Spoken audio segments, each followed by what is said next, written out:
नमस्कार मित्रांनो, technical analysis in मराठीमध्ये तुमचं स्वागत आहे. माझं नाव सागर आणि आज आपण या 13व्या भागामध्ये मूव्हिंग एव्हरेज काय असतो त्याच्याबद्दल आपण समजून घेणार आहोत. हे one of the basic indicator आहे. आज आपण हे इंडिकेटरपासून सुरुवात का करतोय?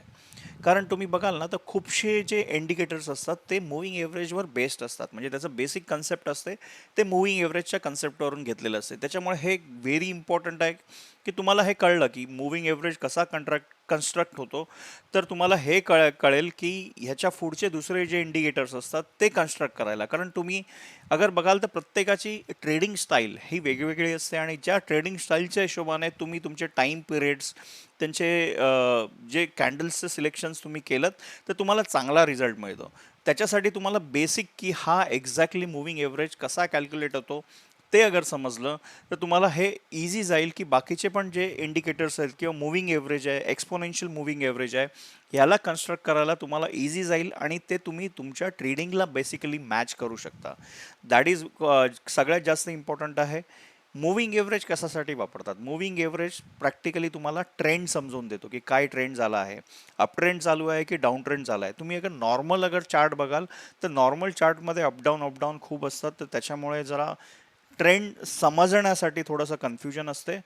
पण तुम्ही अगर हे विचार केलात की जेव्हा आपण एव्हरेज काढतो, एखाद्या गोष्टीचा एव्हरेज काढतो, मूव्हिंग एव्हरेज म्हणजे काय की लास्ट जो पिरियड आपण सिलेक्ट करतो, मे बी तुम्ही काही पिरियड सिलेक्ट केला असेल, शेवटच्या 5 कॅन्डल्स सिलेक्ट केल्या किंवा मागच्या 50 कॅन्डल सिलेक्ट केल्या, तर 50 कॅन्डलची जी क्लोजिंग प्राईस आहे, आता मी तुम्हाला जी स्क्रीनवर चार्ट दिसतो आहे तो बेसिकली मूव्हिंग एव्हरेज. तुम्ही इथे बघा, मूव्हिंग एव्हरेज 50 क्लोजिंग म्हणजे की लास्ट 50 कॅन्डलच्या चा एव्हरेज आपण काढलाय. तर आता एव्हरेज कसा काढतात? बेसिकली एव्हरेज सिंपल आहे. तुम्ही एकदम शाळेमध्ये पण शिकला असेल तरी आपण एक रिपीट करूया कॅल्क्युलेशनसाठी, म्हणजे तुम्हाला अजून इझिली समजेल की हे कसं करतात. तर आता इथे बघा तुम्ही, तुम्ही एक सिंपल कॅल्क्युलेट करूया आपण की 1 + 2 + 3 + 4 + 5 हे 5 डेटा पॉईंट आहेत आपले आणि ह्या 5 डेटा पॉईंटचं उत्तर आहे 15.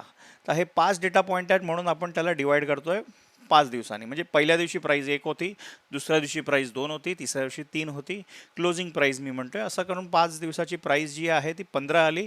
त्याचा आपण त्याला भागाकार केला 5नी, कारण 5 पिरियड आहेत, तर 5 पिरियडला भागाकार केला तर उत्तर 3 आलं. तर हा जो इथे मी डेटा ठेवला आहे हा हिंडाल्कोचा डेटा अगर तुम्ही बघितलं तर 23 जूनपासूनचा काढला आहे. तर 23 जूनपासून अगर तुम्ही म्हणाल तर 1, 2, 3, 4, 5 दिवसाचा जो डेटा पॉईंट आहे याचा जो एव्हरेज आहे तो इथे काढला.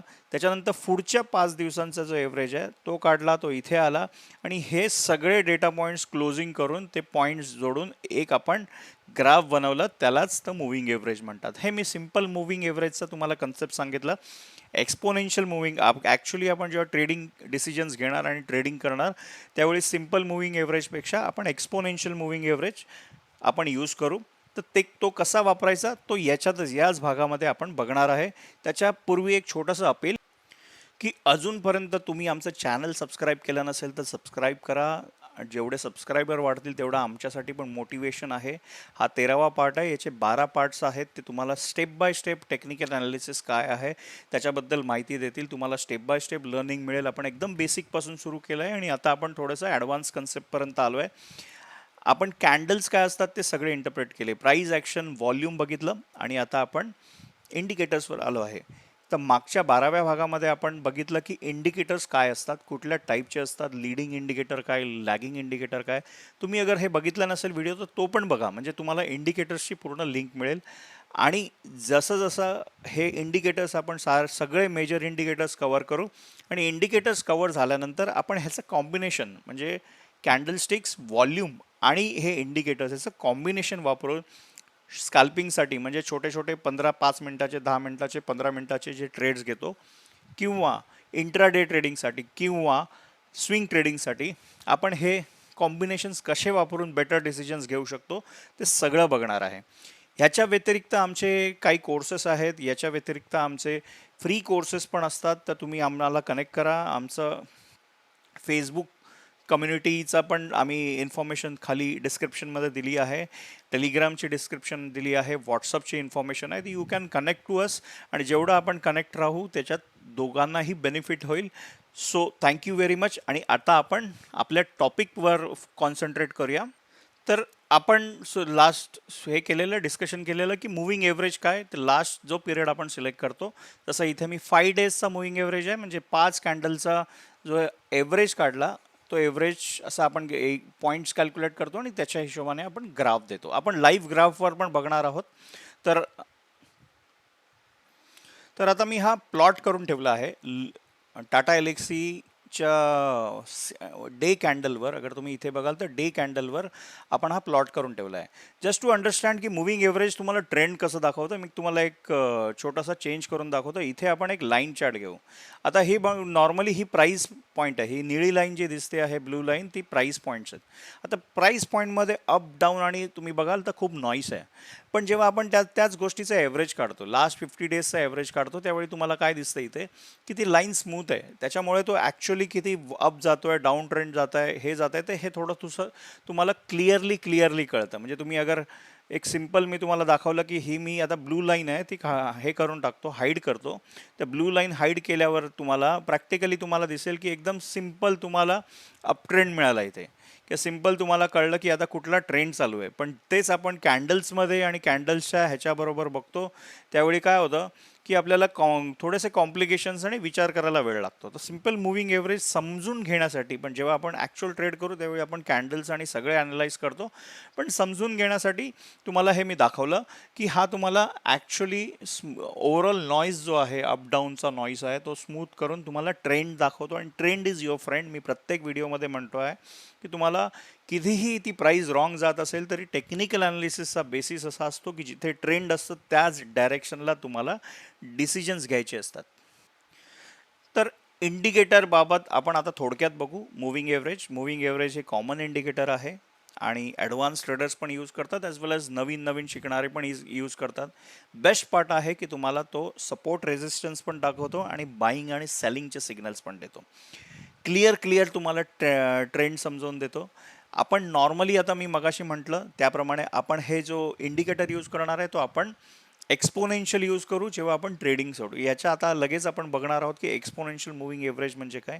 नॉर्मली हा क्लोजिंग प्राईजवर पण करतात, ओपनिंग प्राईजवर तुम्ही करू शकता, पण ती तेवढी कंपॅरेटिव्हली क्लोजिंग प्राईजला जेवढं वेटच द्यायचं त्याच्यापेक्षा ओपनिंगला, म्हणजे कितीला क्लोज झाला बेसिकली, की काल किंवा लास्ट कॅन्डलला लास्ट 15 मिनिटामध्ये लास्ट प्राईस काय होती हे जास्त इम्पॉर्टंट असतं. कितीला ओपन झाला ते इम्पॉर्टंट असण्यापेक्षा कितीला क्लोज झाला त्या हिशोबात जास्त असतं. त्याच्यामुळे क्लोजिंग प्राईजवर नॉर्मली हे कॅल्क्युलेशन करतात. आणि it is a lagging indicator. Indicator का, कारण ते पास्ट प्राईज यूज करतं आणि त्याच्यामुळे तो जो ग्राफ आहे तो प्लॉट करतो. त्याच्यामुळे it is called a lagging indicator. आणि जेवढं तुम्ही ह्याचा एव्हरेज काढाल, म्हणजे जेवढं तुम्ही पिरियड लॉंग ठेवाल, म्हणजे आपण ठेवायला तर 15 कॅन्डल्सचा 15 किंवा 5 किंवा 10, जेव्हा आपण शॉर्ट टर्म ट्रेडिंग करतो तेव्हा 10 मिनिटाचा 15 मिनिटाचा पिरियड सिलेक्ट करू शकतो. पण जेव्हा तुम्ही डे कॅन्डल्स करता, सिंगल डे वगैरे, पण तुम्ही लार्जर हे घेतलात, पिरियड घेतलात, लार्जर पिरियड घेतला तर काय होतं की तेवढा लॅग वाढतो. म्हणजे की ती जी प्राईज रिस्पॉन्ड करते मूव्हिंग एव्हरेजची, ती थोडीशी लॅग वाढतो. पण मग जेव्हा तुम्ही लाँग टर्म डिसिजन्स घेता त्यावेळी तुम्हाला लॉंगर पिरियड बघायचा असतो की लाँग टर्म ट्रेंड काय झाला, त्यावेळी तुम्हाला त्याचा फायदा होतो. पण जेव्हा तुम्ही शॉर्ट टर्म हे करता, शॉर्ट टर्म डिसिजन्स घेता, त्यावेळी आता मी तुम्हाला एक एक्झाम्पल घेऊन सांगतो. म्हणजे हा अगर तुम्ही बघाल 50 डेजच्या प्लॉट ह्याच्यावर प्लॉट केला आहे मी. पण आता मी दुसरा चार्ट उघडून दाखवतो तुम्हाला. दुसरा चार्ट आहे तो तुम्ही बघाल तर प्राईस पॉईंटच्या एकदम जवळ आहे. म्हणजे ही प्राईस ॲक्शन चालू आहे आणि प्राईस पॉईंटच्या हा एकदम जवळजवळ तुम्हाला मूव्हिंग एव्हरेज दिसेल. जेवढं तुम्ही त्याचा कॅन्डल्सचा किंवा पिरियड जेवढा तुम्ही क्लोज ठेवाल, तुम्ही जो पिरियड आहे तो तुम्ही सिलेक्ट करू शकता. जेवढा तुम्ही क्लोज पिरियड ठेवाल तेवढा त्याचा क्लोजनेस हा प्राईस बरोबर जास्ती वाढतो. पण जेव्हा लॉंग ठेवाल तेव्हा तुम्हाला तो खाली किंवा हे दिसेल. 100 डेज मूव्हिंग एव्हरेज अगर मी ठेवला तर तुम्हाला त्या प्राईसच्या जवळ नाही दिसणार. पण ते तुमच्या ट्रेडिंग होरायझनवर डिपेंड आहे. म्हणजे तुम्हाला शॉर्ट टर्म ट्रेडिंग करायची असेल तर येस, पिरियड कमी ठेवायचा, तो कुठला सिलेक्ट करायचा ते आपण बघूच. पण पिरियड म्हणजे एक समजून घ्या की पिरियड तसा ठेवायचा. पण जेव्हा आपण लाँग टर्म स्विंग ट्रेडिंग करतो, एक आपला व्ह्यू पॉईंट 1.5 महिना 1 महिना तसा असतो, त्यावेळी आपण तो लाँग टर्म विचार करतो आणि जास्त पिरियडचा कॅन्डल्स हे करतो, विचार करतो. आता याच्यामधून बाय आणि सेलचा सिग्नल कसा बघायचा? आता पहिलं जर तुम्हाला सांगतो, जेव्हा प्राइस या मूव्हिंग एव्हरेजच्या वरती असते तेव्हा बायचा सिग्नल आहे. जेव्हा इथे तुम्ही बघाल तर प्राइस मूव्हिंग एव्हरेजच्या खाली असेल तेव्हा तुम्हाला सेलचा सिग्नल आहे. म्हणजे इथे काय झालं, इथे हे प्राइस वरती आली तेव्हा तुम्ही बाय कराल, आणि जेव्हा इथे प्राइस खाली आली त्यावेळी तुम्ही सेल कराल. पण ह्याच्यापेक्षा पण हा जो अजून नॉईस आहे, म्हणजे हा तरी पण क्लिअर सिग्नल्स नाही आहेत, आणि ते आपल्याला क्लिअर करायचे असतील तर आपल्याला एक्सपोनेन्शियल मूव्हिंग एव्हरेज वापरायचा आहे. म्हणजे आता मी तुम्हाला चेंजेस करून दाखवतो, की आता आपण हा मूव्हिंग एव्हरेज डिलीट मारू आणि आपण इंडिकेटर्समधून एक्सपोनेन्शियल मूव्हिंग एव्हरेज सिलेक्ट करू. मूव्हिंग एव्हरेजमध्ये हा बघा, मूव्हिंग एव्हरेज एक्सपोनेन्शियल. तर आता ही ब्लू लाईन आहे, तुम्ही तुमच्या पिरियडच्या हिशोबाने किंवा ह्याच्या हिशोबाने तुम्ही ती लाईन चेंज करू शकता. हा 9 डेजचा आहे, तर मगाशी आपण बघितलं तर आता ती प्राईस पॉईंटच्या खूप जवळ आली. आणि कधी पण ट्रेड करताना आता मी तुम्हाला एक सिस्टम सांगणार आहे, ती डबल मूव्हिंग एव्हरेजची कधी पण वापरा. म्हणजे की दोन मूव्हिंग एव्हरेजेस एका वेळी वापरा आणि त्याचे पिरियड्स आहेत ते वेगवेगळे ठेवा.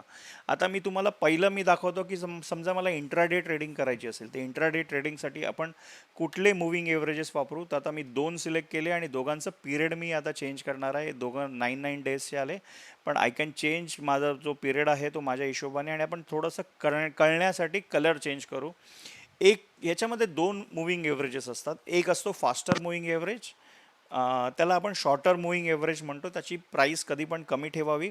आणि दुसरा असतो तो faster moving longer moving average, त्याची प्राईस कधी पण जास्त ठेवावी. आता मी शॉर्टर मूव्हिंग एव्हरेज आहे त्याला ग्रीन कलर देईन, म्हणजे आपल्याला बायचे सिग्नल्स मिळतील याच्याकडून. त्याचे इनपुट्स जे आहेत ते प्रॅक्टिकली, आता मी तुम्हाला इंट्राडे मला ट्रेड करायचं आहे, तर त्याच्यासाठी मी लॉंगर पिरियडसाठी सिलेक्ट करतो. तर मी 21 कॅन्डल्स मागचे सिलेक्ट करतो आहे, आणि तुम्ही तुमच्या हिशोबाने सिलेक्ट करू शकता. आणि आता मला दुसरा चेंज करायचा आहे, त्याला मी एक थोडासा चेंज करून हे 21 केलं, तर आपण त्याच्या दुसऱ्या कॅन्डल्सला आपण 50 हा सिलेक्ट करू, आणि त्याच्याबरोबरच आपण ह्याला रेड कलर देऊ. हे कलर कशासाठी, आपल्याला रेड म्हणजे सेल हे कन्सेप्ट माहिती असतं, आणि ग्रीन म्हणजे बाय हे कन्सेप्ट माहिती असतं. तर इट विल बी थोडंसं इझी तुम्हाला, की जिथे क्रॉस ओव्हर होतो, आता तुम्ही या कॅन्डल्समध्ये बघाल की जिथे जिथे क्रॉस ओव्हर होतो किंवा हे झालं त्यावेळी तुम्ही ट्रेडिंग डिसिजन्स घेऊ शकता. आता इथे बघाल की ग्रीन लाईन वरती आली तर तुम्ही बायचे सिग्नल करा. रेड लाईन वरती आली, जिथे रेड लाईन वरती येईल, तर आपण पास्टमध्ये थोडंसं बॅक टेस्ट करून बघू, जिथे रेड लाईन वरती आले तिकडे तुम्ही सेलचा कॉल घेऊ शकता, किंवा पहिल्यापासून तुमचे पोझिशन्स आहेत ते सेलमध्ये जाऊ शकता. आता इथे बघायला तुम्हाला क्लिअर होईल की इथे डाऊन ट्रेंड सुरू झाला आहे, पण एक्सपोनेन्शियल मूव्हिंग एव्हरेजने तुम्हाला क्लिअर सिग्नल नाही दिला, पण या प्राईस पॉईंटला तुम्हाला सिग्नल दिला, आणि रेड क्रॉसओव्हर झालं ग्रीनसाठी. तर त्यामुळे तुम्ही सेल केलं, रेडवरती आला, सेल केलं, बऱ्यापैकी आपल्याला रॅली मिळते. इथे परत तुम्ही जाऊन बघाल तर इथे परत ग्रीनवरती आला, ग्रीन आल्यावर आपण बाय केलं आणि बऱ्यापैकी इथे रॅली मिळाली. हे आता आपण डे ट्रेडवर आहे, याला थोडंसं चेंज करून आपण 15 मिनिटाच्या कॅन्डल्स म्हणजे स्काल्पिंगसाठी कसं वापरायचं ते बघू. प्रत्येक कॅन्डलला तुम्हाला इंटरप्रिटेशन वेगळं मिळेल, पण रिझल्ट सेम दिसतील. कुठलेही निफ्टी घ्या किंवा कुठलेही वेगवेगळे तुम्ही हे घेऊ शकता, आणि सेम प्रत्येकाची एव्हरेज प्राइसिंग कशी मूव्ह करते एकदा तुम्ही अंदाजा लावलात, आणि त्याला कुठलं इंडिकेटर आलं हे बॅकटेस्ट करा. सिम्पल ते वेगवेगळ्या पिरियडचे कॅल्क्युलेशन्स घ्या, ते कॅल्क्युलेशन अंदाजे कसे घ्यायचे ते मी तुम्हाला आता दाखवणारच आहे. पण म्हणजे ते स्टँडर्ड जे रूल्स आहेत ते मी तुम्हाला सांगणार आहे, पण ते तुम्ही तुमच्या हिशोबाने बेंड करू शकता, तुमच्या ट्रेडिंग स्टाईलच्या हिशोबाने करू शकता. पण एकदा अगदीच असं 5 मिनटं 3 मिनटं वगैरे सिलेक्ट करू नका, कारण ते सिलेक्ट केलं तर तुम्हाला क्लिअर सिग्नल येणार नाही. तो सारखा अप अँड डाऊन मूव्ह करेल, आणि जेवढा तो मूव्ह करेल त्याच्यात तुम्हाला क्लिअर सिग्नल मिळणार नाहीत. आता हे टाटा एलेक्सीमध्ये सॉरी लुपिनमध्ये आपण हे केलं आहे. तर आता इथे तुम्ही बघाल की इकडे ग्रीन लाईन वरती आली, क्रॉसओव्हर झालं आणि ग्रीन लाईन वरती आली, त्याच्यामुळे तुम्हाला बायचा सिग्नल मिळाला. आपण दुसऱ्या टाटा एलेक्सीमध्ये बघू. सेम आपण मूव्हिंग एव्हरेजेसचे पोझिशन्स ॲडिशनल करून घेऊ, पण हा सिम्पल मूव्हिंग एव्हरेज मी चेंज करतो. जसं आता आपण बघू निफ्टीच्या चार्टवर, निफ्टी 50च्या चार्टवर मी मूव्हिंग एव्हरेजेस एक्सपोनेन्शियल मूव्हिंग एव्हरेज लावला आहे. एक्सपोनेन्शियल मूव्हिंग एव्हरेज आणि सिम्पल मूव्हिंग एव्हरेजचा फरक काय? एक्सपोनेन्शियल मूव्हिंग एव्हरेज हा रिसेंट डेटा पॉईंट्स म्हणजे रिसेंट जे प्राईस पॉईंट्स आहेत त्याच्यावर जास्त वेटेज देतो. तेच सिम्पल मूव्हिंग एव्हरेज आहे, तो इक्वली सगळ्यांना वेटेज असतं. म्हणजे की पर्सेंटेज वाईज वेटेज जे असतं ते करंट कॅन्डल्सना जास्ती देतं, त्याच्यामुळे अजून तो थोडासा नॉईस आहे, तो स्मूथ होतो. आता तुम्ही इथे बघाल की इथे अपट्रेंड चालू होता, ग्रीन लाईनवरती होती. ग्रीन लाईनवरती झाल्यानंतर जेव्हा इथे क्रॉसओव्हर झालं, फर्स्ट क्रॉसओव्हर झालं, रेड लाईनवरती आली, रेड लाईनवरती आली, त्यावेळी तुम्हाला सेलचा सिग्नल इकडे दिला. सेलचा सिग्नल दिल्यानंतर तुम्हाला इथे डाऊन ट्रेंड मिळाला, डाऊन ट्रेंड मिळाल्यानंतर इथे परत अप ट्रेंड मिळाला. हे 15 मिनिटाच्या कॅन्डल्सवर मी प्लॉट केलेलं आहे. आणि 9 पिरियड्स 9 अँड 21 हा पिरियड म्हणजे फास्टर मूव्हिंग एव्हरेज जी ग्रीन लाईन आहे, बायचा सिग्नल आहे, त्याच्यासाठी 9 हा शॉर्टर पिरियड सिलेक्ट केला. जेव्हा बायच्या सिग्नलसाठी आपण शॉर्टर पिरियड सिलेक्ट करायचं आणि सेलच्या सिग्नलसाठी आपण लॉंगर पिरियड सिलेक्ट करायचं. आणि हे दोन्ही एक्सपोनेन्शियल मूव्हिंग एव्हरेज एका वेळी आपण प्लॉट करू शकतो. ट्रिपल मूव्हिंग एव्हरेजची पण सिस्टम आहे, पण सध्या कॉम्प्लिकेशन्स करूया नको. आपण एक्सपोनेन्शियल मूव्हिंग एव्हरेज, तुम्हाला आता सिम्पल मूव्हिंग एव्हरेज कळलं, एक्सपोनेन्शियल मूव्हिंग एव्हरेज आणि तो वापरायचा कसा. तर उद्यापासून जेवढे पण स्टॉक्स आहेत, तुम्ही अगर फर्स्ट टाईम हा एक्सपोनेन्शियल मूव्हिंग एव्हरेज तुम्ही बघत असाल तर ते वेगवेगळ्या ह्याच्या चार्ट्सवर तुम्ही हे टाका आणि तुम्हाला त्याच्यात तुमचे बायस किंवा सेल्स सिग्नल आहेत ते तुम्हाला बॅकटेस्ट करता येतील. आणि हे तुम्ही कुठल्याही स्टॉक्समध्ये, करन्सीमध्ये किंवा कॉमोडिटीमध्ये सगळीकडे वापरू शकतो. तुमच्या स्टाईलच्या हिशोबाने तुम्हाला तुमचा टाईम होरायझन, ट्रेडिंग पिरियड किती आहे त्या हिशोबाने तुम्हाला फॉलो करायचं आहे. आता कधी कधी काय होतं या एक मूव्हिंग एव्हरेजेसमध्ये जेव्हा फ्लॅट मार्केट असतं त्यावेळी ते सारखा जे हे असतात ट्रेंड्स असतात ते चेंज होत असतात, पण ते फ्लॅटिश असतात. तुम्ही अगर या झोनमध्ये बघाल तर इथे थोडंसं फ्लॅट आहे, त्याच्यामुळे जवळजवळ असतात. आणि त्यावेळी खूपदा रेडवरती येतो किंवा ग्रीनवरती येतो. तर फ्लॅट मार्केटमध्ये तो चांगला सिग्नल देत नाही, पण जसं ट्रेंडिंग मार्केट सुरू झालं तुम्हाला क्लिअर सिग्नल द्यायला लागतं. आणि एकच ट्रेंड आहे ते तुम्हाला जेव्हा तुम्ही प्रॉपर कॅच कराल त्यावेळी तुम्हाला त्याचा बऱ्यापैकी बेनिफिट होऊ शकतो आणि चांगला प्रॉफिट निघू शकतो. 70% हा याच्यामध्ये सक्सेस रेशो तुम्हाला आरामात मिळू शकतो. त्याच्यासाठी कुठल्याही रिसर्चकडे जायची गरज नाही. सिम्पल याची प्रॅक्टिस करा आणि तुम्हाला याचा बेनिफिट होईल. तर मी तुम्हाला म्हणालो की पिरियड तुमच्या स्टाईलप्रमाणे तुम्ही वापरू शकता कुठलेही पिरियडसाठी. अगर तुमचं होरायझन आहे, शॉर्ट टर्म होरायझन आहे, तर तुम्ही शॉर्ट टर्मसाठी 9 डेज आणि 21 डेज जो आता आपण बघितला म्हणजे 15 ते 20 मिनिटाच्या कॅन्डलवर तुम्ही लावू शकता. एकदमच ॲग्रेसिव्ह असाल तर अजून तुम्ही शॉर्टर करू शकता. सहसा हे जे कॉम्बिनेशन आहे फास्टर मूव्हिंग एव्हरेजचं, जी ग्रीन आपण लाईन प्लॉट करू आणि रेड आहे, तर ग्रीनच्या दुप्पटच्या आजूबाजूला हा नॉर्मली दोघांचा गॅप ठेवत जा, म्हणजे तुम्हाला थोडेसे क्लिअर सिग्नल देतील. कारण ते दोघंही म्हणजे 9 डेज 11 डेज असं तुम्ही पकडलं तर मग ते खूप जवळजवळ येतील. जवळजवळ येल्यामुळे तुम्हाला क्लिअर बाय आणि सेलचे सिग्नल देणार नाहीत. पण ते थोडंसं तुम्ही डबलचा गॅप ठेवलात म्हणजे 9 दिवस 9 दुणे 18 आणि 1-2 थोडेसे पॉईंट्स वरती असा जेव्हा ठेवला, तर तुम्ही इथे बघाल तर मी 25 डेज आणि 50 डेज किंवा 50 डेज आणि 100 डेज आणि 100 डेज किंवा 200 डेज हे नॉर्मली असे ठेवले आहेत, कारण त्याच्यामध्ये तुम्हाला थोडेसे क्लिअर सिग्नल मिळतात. 5 डेज 11 डेज पण मी वापरला आहे करन्सीमध्ये, स्पेशली 5 डेज 11 डेज वापरतो. तर हे तुमच्या चॉईसवर आहे की तुम्हाला कसा एक्सपोनेन्शियल मूव्हिंग एव्हरेज आहे. हा व्हिडिओ तुम्हाला आवडला असेल तर मला कमेंट करा.